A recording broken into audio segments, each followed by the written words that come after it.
والصلاۃ والسلام علی من لا نبی بعد اما بعد۔ آج ہم بات کریں گے سورۃ ارأیت الذی یکذب بالدین کے بارے میں۔ جی سورۃ ماعون، یہ سورت جو ہے نزول کے اعتبار سے اس کا 17 نمبر ہے اور تدوین کے اعتبار سے اس کا 107 نمبر ہے۔ 107 ہاں، اور اس میں 7 اس کی آیات، چھوٹی سی صورت ہے اور یہ مکی صورت ہے، یعنی ہجرت مدینہ سے پہلے نازل ہوئی ہے۔ اور اس مختصر صورت میں اللہ تبارک و تعالی نے بڑا خوبصورت جو ہے مضمون بیان کیا ہے، اور وہ ہے ریاء اعظم کا بیان۔ ریاء اعظم یعنی ریاکاری جو ہوتی ہے وہ بڑے سے بڑے عمل کو فنا کر دیتی ہے، اور اس میں اللہ تبارک و تعالی ایک ریا کا ذکر کیا ہے جو ریاء اعظم ہے، اور وہ یہ کہ نمازوں میں ریا کرنا۔ نمازوں میں ریا اس لیے کہ نماز کی عبادت ایسی ہے کہ جس کو انتہائی خفا کے ساتھ کرنا چاہیے، کیونکہ یہ نماز کی جتنی عبادت حیت قضائیہ ہے یہ ایک ایسی ذات کے سامنے کی جا رہی جو خالص مخفی ذات ہے، جی یعنی معبود مخفی ہے، اتنا مخفی ہے کہ محسوس بھی نہیں ہوتا۔ بالکل ہوا اور روشنی تو محسوس بھی ہو جاتی ہے، یہ تو محسوس بھی نہیں ہوتی وہ ذات۔ اس کی جب عبادت کرتا ہے، اتنی مخفی معبود کی جب یہ عابد عبادت کرتا ہے تو اس کو بھی کسی نہ کسی درجے میں مخفی ہونا چاہیے۔ بالکل اب یہ فزیکلی مخفی ہو نہیں سکتا کیونکہ یہ گوشت پوشت کا انسان ہے، ہاں اس کو انٹینشنلی کم از کم مخفی ہونا ضروری ہے کہ اس کے قلب کے اندر اظہار و ظہور کی نیت نہیں ہونی چاہیے، بلکہ یہ کوشش ہونی چاہیے کہ جو میں اپنے اس معبود برحق کے سامنے سجدہ ریز ہو رہا ہوں، اور جو ایکشنز جو نماز میں کر رہا ہوں، یہ جو ہے وہ اس کے اندر ریا کی میری نیت نہ ہو، بلکہ اس اللہ تبارک و تعالیٰ کے رضا کی نیت ہو۔ تو گویا کہ اس عابد کو جو ہے رضائے اعظم حاضر کرنے کے بجائے یہ ریاء اعظم کا شکار ہو جاتا ہے۔ اس لیے اس صورت میں فرمایا کہ الذین هم یراؤون، کہ یہ وہ نمازی جو اپنی نمازوں سے غافل ہیں۔ نمازوں سے غافل ہونے کا مطلب ہے کہ نماز کا جو اصل مقصد تھا وہ یہ تھا کہ خالص عابد اپنے خالص معبود کے سامنے جو ہے سجدہ ریز رہے، اور یہ نہ سوچے کہ مجھے کوئی اور بھی دیکھے، کیونکہ یہ سجدہ جب اس خالص ذات کو کر رہا ہے تو اسی کی طرف سے رضا کی امید رکھے، کسی دوسرے سے کیا امید رکھتا ہے؟ ہاں کسی دوسرے کے سامنے سجدہ کرتا ہوتا تو پھر امید رکھتا ہے کہ کوئی دوسرا مجھے کوئی بینیفٹ دے، تو جب یہ کر خالص اس ذات کو سجدہ رہا ہے تو پھر کسی دوسرے سے نیت کر کے اس رضا کو ریا میں کیوں بدلتا ہے؟ بالکل لہٰذا اس کو چاہیے کہ اپنی عبادت کو خالص رضا کے لیے کرے، ہر ریا کے لیے نہ کرے۔ اس لیے اس حقیقت کو اس میں واضح کیا، اور فرمایا کہ اصل میں عام طور پہ جو ہے کافر و مشرک کی حالت یہ ہے کہ یوم الدین یعنی آخرت دن کا انکار کرتا ہے، اس کی تکذیب کرتا ہے۔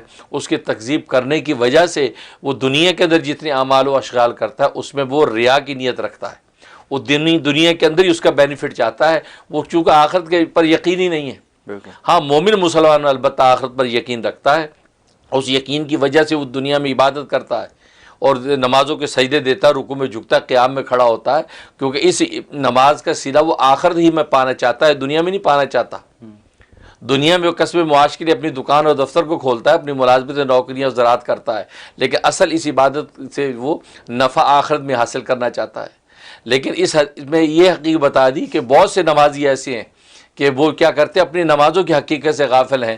وہ غافل اس طرح ہے کہ وہ بھی ریا کا شکار ہو جاتے ہیں، جیسے کفار و مشرکین دنیا میں ہر چیز کا صلہ چاہتے ہیں، یہ بھی اپنی نماز کا صلہ جو دنیا میں دنیا والوں سے چاہتے ہیں۔ اور پھر دوسری بات ہے کہ معاشرت پہ ان کی اتنی خراب ہو جاتی ہے کہ آپس میں لین دین کے حوالے سے جو ہے اتنے بخیل ہو جاتے ہیں کہ گھر کے عام استعمال کے برتن اور چیزیں دینے کے لیے بھی تیار نہیں ہوتے۔ تو یہ بخل اس لیے پیدا ہوا کیونکہ آخرت کا یقین نہیں ہے، اور نمازوں کی حقیقت ان کے سامنے جب کھلتی نہیں ہے تو پھر عام معاشرت بھی ان کی برباد ہو جاتی ہے۔ تو گویا کہ حقیقت یہ بتائی کہ جو عبادت الہیہ ہے یہ معاشرت انسانی کو بھی فکس کرتی ہے۔ سبحان اللہ۔ جو نماز روزے کے پابند ہوتے ہیں وہ معاشرت کے حوالے سے بھی بہترین شہری ہوتے ہیں، بہترین پڑوسی ہوتے ہیں، بہترین جو ہے آپ کے ہمسائے ہوتے ہیں، لیکن اگر عبادتوں سے جو غافل ہوتے ہیں اس کا مطلب وہ آپ کے ساتھ رہن سہن کے حوالے سے بھی اچھے ثابت نہیں ہو سکتے۔ یہ حقیقت اس کے اندر بتائی۔ اور جہاں تک اس صورت کے جو ہے فضائل و فوائد کا تعلق ہے، ایک اس کا فائدہ یہ ہے کہ اگر کوئی دشمن ہے، غنڈہ قسم کا دشمن ہے، آپ بالکل جان کا دشمن بنا ہوا ہے، آپ کے مال کا دشمن بنا ہوا ہے، اور کوئی وار خالی جانے نہیں دیتا، ہر طرح آپ کو ستاتا ہے، تو اس کے لیے 1100 مرتبہ پڑھنے کا عمل ہے۔ 1100 مرتبہ ارأیت الذی کی جو سورت ماعون پڑھ لی جائے، اکیلا پڑھ لے یا چند لوگ مل کے پڑھ لیں تو 1100 مرتبہ پڑھے، اول آخر 11 مرتبہ درود ابراہیمی پڑھیں، اور پڑھ کے اس کے لیے بد دعا کریں۔ اچھا، اس ظالم دشمن کے لیے کہ جو قابل اصلاح نہیں ہے اس کے لیے بد دعا کریں گے، اللہ تبارک و تعالیٰ اس کو ہلاک کریں گے، اس کو دفع دور کریں گے۔ لیکن شرط اس میں یہ ہے کہ اس کے جائز مقصد کے لیے کیا جائے، یہ نہیں اپنے حسد بغض اور کینے کی وجہ سے انسان کسی کے لیے کر دے اور کسی کو نقصان پہنچائے۔ اگر ایسا کرے گا تو یہ پھر اس کا نقصان خود الٹا انہی پر پڑ سکتا ہے۔ اس لیے یہ بات پہلے ویریفائی کر لی جائے کسی عالم سے، مفتی سے، کسی دیندار شخص سے کہ ہاں مجھے جواز بنتا ہے یا نہیں، پھر یہ کرے، ورنہ جو نہیں۔ تو اس لیے یہ اس کے اندر بڑی طاقت ہے کہ 1100 مرتبہ اگر پڑھا جائے اور اول آخر 11 مرتبہ درود شریف کے ساتھ، تو ظالم دشمن کے لیے پڑھے تو دشمن کو اللہ خائب و خاسر کر دیتے ہیں۔ سبحان اللہ۔ ویسے تو یہ 3 دن کا عمل ہے، لیکن اگر زیادہ کرنا ہے تو 21 دن تک جو ہے یہ روزانہ یہ ختم کیا جائے گا۔ اور دوسرا اس کا فائدہ ہے کہ اگر کوئی چاہتا ہے کہ میں خود، میری نسل، میری ذریت، میرے رشتہ دار کوئی بھی کسی قسم کی آفت کا، بیماری کا، محتاجی کا شکار نہ ہو، اچھا ہر طرح اللہ تبارک و تعالی ہر طرح کی آفت و مصیبتوں سے ان کو محفوظ رکھیں، تو یہ صورت روزانہ 41 مرتبہ گھر میں پڑھے۔ اچھا سبحان 41 مرتبہ وضو کے ساتھ پڑھی جائے، اول آخر 11 مرتبہ درود شریف کے ساتھ، اور پڑھ کے اپنے عزیز و اقارب کے لیے، اپنے لیے، گھر بار کے لیے دعا کرتا رہے۔ اللہ تبارک و تعالیٰ ان گھر والوں کو ہر طرح کی آفتوں سے، محتاجیوں سے محفوظ رکھتے ہیں۔ سبحان اللہ۔ اور یہ ہوتا ہے کہ جو لوگ صاحب مال ہیں، صاحب حیثیت ہیں، ان کو یہ ڈر رہتا ہے کہ یار یہ نہ ہو کہ نوکری چھوٹ جائے، یار یہ نہ ہو کہ کاروبار میں نقصان ہو جائے، یہ نہ ہو کہ ہماری کمپنی بیٹھ جائے، تو بس وہی عمل کرتے رہیں گے تو انشاءاللہ ان کا جتنا بھی معاملہ بالکل سموتھ چلتا رہے گا، کسی قسم کی پریشانی نہیں آئے گی۔ سبحان اللہ۔ اور یہ 90 دن کا عمل ہے، ویسے ہمیشہ کرتے رہیں جب تک کام انسان کر رہا ہے تو دی بیسٹ ہے، ورنہ 90 ڈیز یہ عمل کیا جائے تو ہر طرح عافیت رہتی ہے۔ سبحان اللہ۔ اور ایک اس کا فائدہ ہے کہ اگر کوئی شخص چاہتا ہے کہ کسی ایسی مصیبت میں مبتلا ہو گیا جس سے چھٹکارے کی صورت نہیں بن رہی، کوئی قانونی ایسے جھمیلے پیدا ہو گئے ہیں، یا کوئی معاشرتی اور سوسائٹی کے حوالے سے، یا انسان کے اپنے جو ہے کون قبیلے کے حوالے سے کوئی آفت ایسی سر پہ آ گئی، اسے نکلنے کی صورت نظر نہیں آ رہی، اس کے لیے بہت زبردست اس میں تاثیر ہے کہ 101 دفعہ روز پڑھیں۔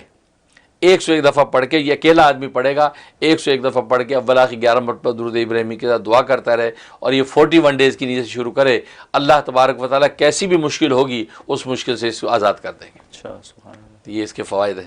اور جہاں تک خواب میں تعبیر کا تعلق ہے، ایک اس کی تعبیر یہ کہ اگر خواب میں پڑھا یا سنا، اس کا مطلب ہے کہ یہ شخص آخرت کے دن کا انکار کرے گا، منکر ہوگا، اور یہ اچھے کاموں سے لوگوں کو روکے گا، اور زکوٰۃ ادا نہیں کرے گا۔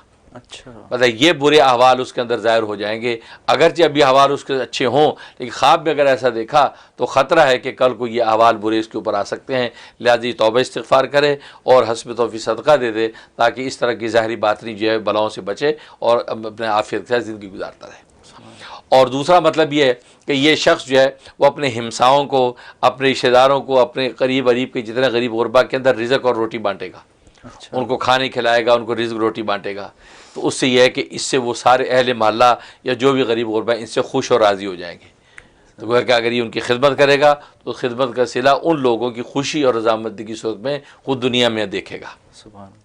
اور تیسرا مطلب یہ ہے کہ اللہ تبارک و تعالی اس کو نماز کی حقیقت عطا فرما دیں گے۔ اچھا حقیقت نماز اس کو عطا ہو جائے گی کہ نماز کی حقیقت ہے کیا، اور یہی حقیقت اللہ نے اس میں اشارہ دی ہے، اور اس سورت کے پڑھنے سننے کا مطلب ہے اللہ نماز کی حقیقت عطا فرمائیں گے۔ اور نماز کی حقیقت یہ ہے کہ جو ریاکاری سے بچایا گیا ہے، تو گویا کہ عبادات میں ریاکاری سے بچے گا۔